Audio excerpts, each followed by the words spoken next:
actualité. Barth recrute capitaine Touré, une bonne chose, hein?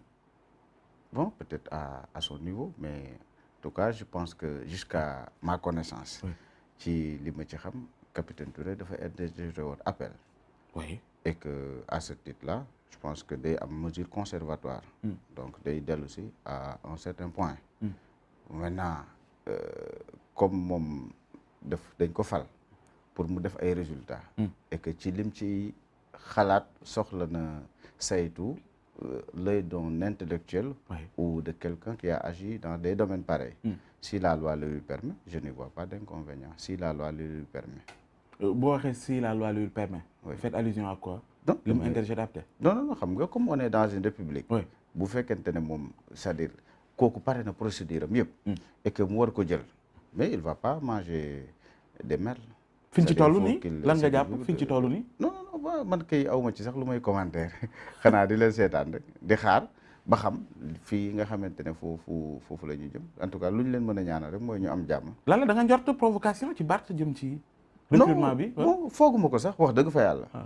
Je m'y attendais, hein. Je l'avais dit à un ami. Oui, ma ne ko connaissant Barth avec son réflexe, il se pourrait que, c'est-à-dire mu def ko parce que bon néanmoins il reste un socialiste, hein. Néanmoins il reste un socialiste, il a la chance. lu tax nga njort nii Barth mën na def lu mel noonu. Oui, mais en tout cas c'est un homme politique très avisé quand même, il faut le dire. c'est-à-dire le faire lan la on veut comprendre.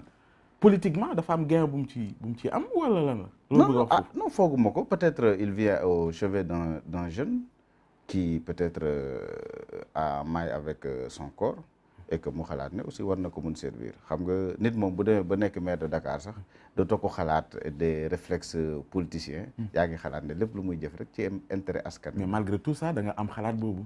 nee ni waxtaan nga ci ak say xarit. ni le connaissant boo nee le connaissant ça n'a rien à voir avec un Barth bi ngay wax. non c'est-à-dire xam nga mën naa xam son sens de d'humanisme. Quelqu'un qui vient au chevet, c'est-à-dire des personnes souvent yoo xam ne dañu nekk en difficulté. waaw affaire yi demee noonu. peut-être côté boobu. d'accord sànq nga ni socialiste la. oui te yéen a ko dàq ci parti bi. waaw loolu moom c'était connu de tous. lu tax nga convoqué socialiste bu mu doon alors que yéen jàpp ngeen ni nekkatul. non xam nga moom ñoom c'est-à-dire moom si boppam da koy wax chaque jour. dinay wax ne moom socialiste la. c'est-à-dire et que loolu la gëm. te man xam naa ne tamit jàpp naa ne loolu la gëm parce que nekkoon na ci parti bi c'était un garçon très très très dense, hein, c'est-à-dire qui croyait aux valeurs. Maintenant li ci des moom comme il incarne un certain extrémisme avec ses nouveaux amis. Peut-être que entre-temps xanaa mu yëf yi changé mais en tout cas daal mais est-ce que loolu yóbbu na leen ba ngeen xalaat ni mairie bi tàbbi ci loxoom mën nañoo jàpp ni ba léegi c'est un socialiste qui dirige la mairie de Dakar c'est ça.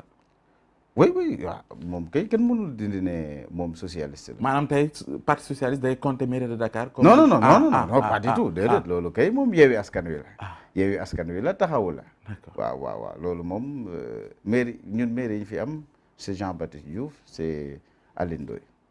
mais comment ça se fait que parti socialiste. lu ñuy gën di dem. ay dooleem di gën di wàññeeku. on l'a même vu ci élection locale yi ñu génn. ba tey jii maanaam question yu posé mooy seen àndandoo finalement ak le président Macky Sall daf leen gën a desservir que li ngeen xaaroon comment ça se fait que ba léegi ngeen continuer noonu mel ni kuy def benn jeu de dupe seen diggante ak président Macky Sall xamuñu ndax yéen a ngi fa wala newu leen fa souvent pour ngeen wane seen bopp sax ci taxawaay amee benn leadership bi jafe na leen on ne sent pas que ni parti socialiste est dirigé par koo xam te ne war nañ mën a xalaat ni kat mu ngi ko téye di joxe ay orientation yoo xam ne yéen a ci topp parti socialiste tey la gën a dee que démb c'est cette impression que ñu bëri am moom ngeen am aussi. non xam nga impression bu c'est-à-dire bu nit yi am rek mais je pense que sax ñëpp partagé wuñ ko parce que xam nga d'abord boo ñëwee nga dem élection 2012 c'est-à-dire ñu ne candidat bi nga xamante ne c'est-à-dire bu ñëw après Ablaye Wade wala bu yegg ci deuxième tour. dinañ ko jàppale loolu mooy li nga xamante ne mooy sooke Benno Bokk Yaakaar léegi nag bu fekkente da nga adhéré dans une mouvance présidentielle c'est-à-dire il y a le prix de l'intégration c'est-à-dire du gouvernement xam nga vous n'avez plus une ligne offensive où c'est-à-dire chaque jour da ngay dénoncer wàcc ci tali bi des choses comme ça ainsi de suite donc vous n'êtes plus dans le populisme, vous n'êtes plus dans une démarche, c'est-à-dire vous êtes maintenant dans une démarche collégiale et de solidarité par rapport à l'exécution des politiques publiques, par rapport aux institutions de la République, ainsi de suite. Am na sànq lu ma doon wax ak yow ci off. C'est-à-dire en réalité vous faites face aux dires réalités, c'est-à-dire de la vie et de la gestion.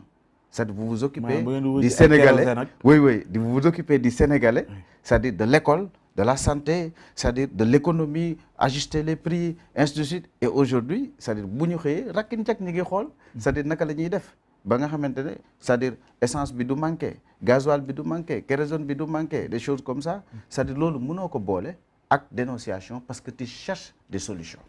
Alors à ce titre-là, c'est-à-dire doo am différence yow ak ki nga xamante ne c'est-à-dire mooy parti principal bi au pouvoir. Donc c'est-à-dire vous partagez le bilan, c'est-à-dire en termes positifs comme en termes négatifs. Alors ce qui veut dire que. Et le parti. Oui, mais c'est-à-dire le parti maintenant l'idée à la base foofu manqué ay maanaam ay rendez-vous yu gën a mag. rendez-vous électoral yi. suñuy xaar. nga xam ne ci mujjantal bi waa dañuy gagné. mais da ngeen di perte finalement. oui mais xam nga loolu tey par exemple c'est-à-dire bu fekkee da ngay dem élection da nga koy mesurer c'est-à-dire bu dee présidentielle la. c'est-à-dire bu fekkee da ngay dem c'est-à-dire dañ ko mesurer ne ñun ànd nañ 7 ans avec le président Macky Sall donc on l'a investi chez nous donc. C'est-à-dire ce qui l'engage nous engage.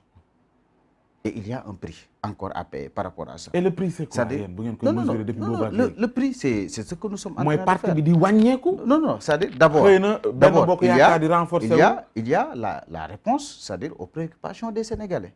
comprendre nga c'est-à-dire di nga jëlee dëkk bi point A yóbbu ko point B di nga def benn réalisation bu exceptionnelle c'est-à-dire nga kontaan d'abord. parce que Benno Bokk Yaakaar. mais loolu bu ñu ko réalisation boobu noonu duñu wax ay PS ah. non mais Benno Bokk Yaakaar c'est tout un ensemble. non xam nañu duñu wax ay parti. oui mais président. tey président moom mooy inauguré mooy wër fépp. mais c'est-à-dire day jàpp ne lii nii moom la ay xalaatam la. c'est lui qui définit la politique de la nation. ñeneen ñi dem doon ay exécutants. oui bien sûr ce n'est pas le parti socialiste encore moins l'AFP. mais c'est une option. c'est-à-dire quand tu prends une option déjà d'être dans un gouvernement c'est le prix à payer hein. c'est-à-dire c'est un homme c'est un homme qui est là, mais c'est tout un système qui marche. Donc toi, dès lors que tu es dans le système, c'est-à-dire am na li nga xamante ne loolu moom ngay c'est-à-dire def mooy di nga yeewu nit yi nekk ci hôpitaux yu baax di nga yeewu Covid-19 ñëw c'est-à-dire nërmel yenn dëkk yi normelul sa dëkk c'est-à-dire di nga ñëw c'est-à-dire nga tabax loo xamante ne am na solo di nga ñëw nga réaliser ay forages di nga ñëw nga tabax ay hôpitaux yu bees di nga ñëw ainsi de suite voilà c'est-à-dire mais des responsables yi nekk dans laquelle waxuñu yow li nga wax maintenant il y a des responsables yu ànd ak yéen yu jàpp ni maintenant toor la leen àndal maintenant c'est-à-dire loolu mooy li nga xamante ne moom ngay def par la main droite mais xam nga ne c'est-à-dire c'est intact tey par exemple les gens de la jeune génération comme nous c'est-à-dire nous voulons arriver aux responsabilités. Plus de responsabilités en prenant la grande chaise.